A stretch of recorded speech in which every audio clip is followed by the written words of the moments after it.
Yes, this process has taken place over a 3-week period. However, the 3-week period included a week for Christmas and New Year's. Most people who I spoke to were traveling, unavailable. There was very little public notice given prior to the hearings that we had on this.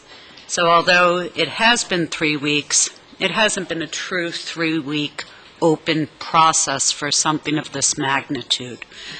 Indeed, until today, we have not had one person testify on this other than one person stating their objection to it. And I believe the only arguable expert that we've had appear to give us any insight was Patrick Murray today, who's director of the Monmouth University Polling Institute. Now, the last time we endeavored as a state legislature to do something like this was back in 1966. That process took place over 3 months, 14 committee meetings, and thereafter 6 additional meetings with an apportionment committee. So, going on what we have today, these are my thoughts.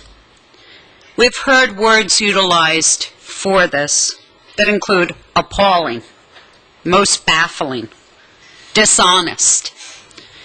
We have, whether or not we want to discount them or otherwise, editorials in a host of different papers calling it such things as a power play that should offend us all. No matter how you try to justify this, it's irresponsible.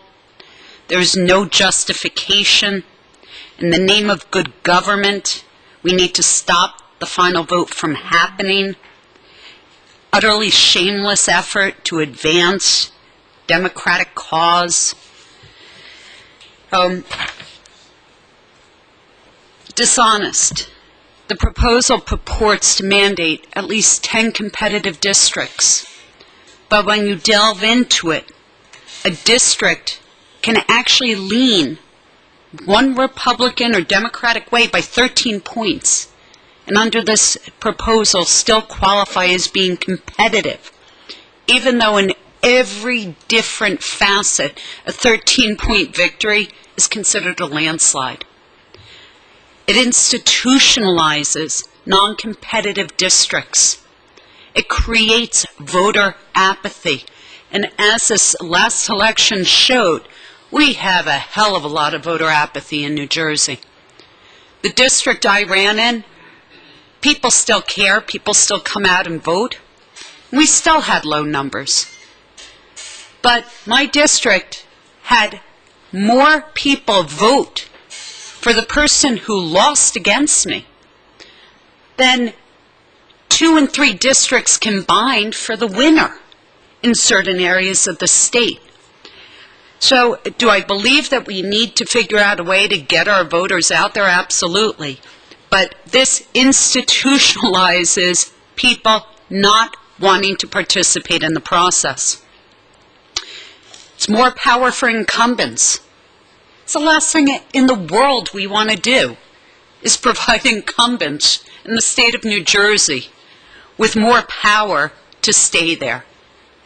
If we're doing this, let's look at putting term limits. Let's put together a true convention process. Let's go out there. Let's talk about how we do everything.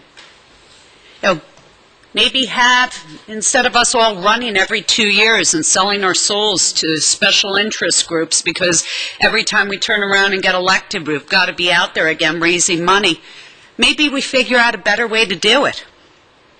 So, instead of doing a political power grab, instead of lack of transparency and backroom deals, I would just really implore my colleagues on the other side of the aisle to think through what we are doing here.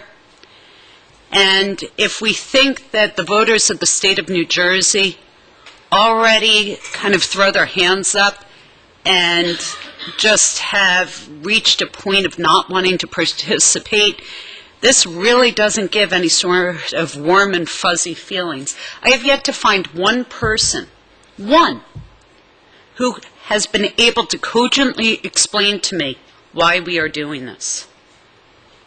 So thank you.